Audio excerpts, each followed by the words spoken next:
Bata, bata lang sila kung titignan.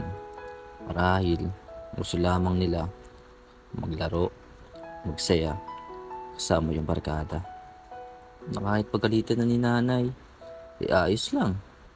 Ang importante, masaya. Kaya sarap na maging bata. Ang iniisip mo lamang kung paano makakalabas, makakalaro, na hindi napapagalitan o nahuhuli ni nanay. At ang tanging iniyakan mo lang ay yung pagkakadapa mo. Totoo nga ang sinabi nila, huwag mong madiliin ang paglaki mo. Dahil pagkabata mo, ang isang masayang parte ng buhay mo. Yung walang iniisip na problema. Naalala ko nga noon, walang sawa ko sa paglalaro ng basketball, patintero, tubang preso, kung ano-ano pa. Kahit mapalo ako ng mama ko, ayos lang. Dahil bahan ko lahat ng kasiyahan sa paglalaro. Darating yung panahon na ngingiti ka na lang sa mga batang nakikita mo. At sasabihin mo na, dati, ganyan rin ako. Kasi ang naglalaro, walang problema.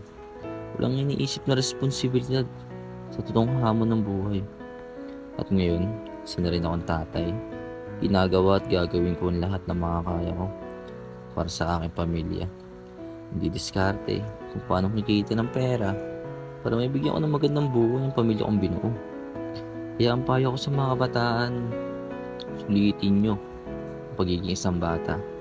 Sobrang sarap maging bata.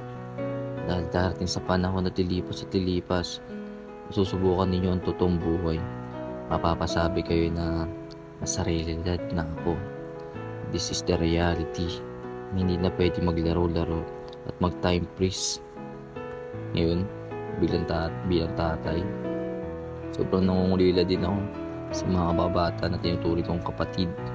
Hindi ko mang kadugo, kapatid sa ina, ngunit kapatid ang turingan. At nagsasalo-salo sa simpleng kainan at masaya na. Dahil paglipas ng panahon, nagkakaroon na kami ng kanya-kanyang buhay, kanya-kanyang estado, kanya-kanyang goal para sa kanya-kanyang pamilya. Minsan, naisip ko na rin sila at nasasabi na, kamusta na kaya sila? Kahit matagal na hindi kita, hindi pa limot ang alaala. Salamat din sa social media. Sa wakas, nagtuloy-tuloy ang chika.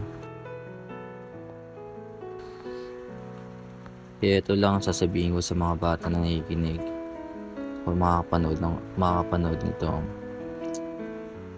Kaya habang bata ka, gawin mo lahat na makakaya mo.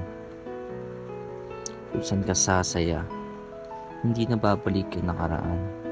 Magiging alaala ng lahat. Kaya habang bata ka, mag-enjoy ka. Samantalahin mo ang pagkabata. Kasi hindi na babalik lahat ng alaala. At mapapaisip ka na lang na tama nga si Kuya Renz.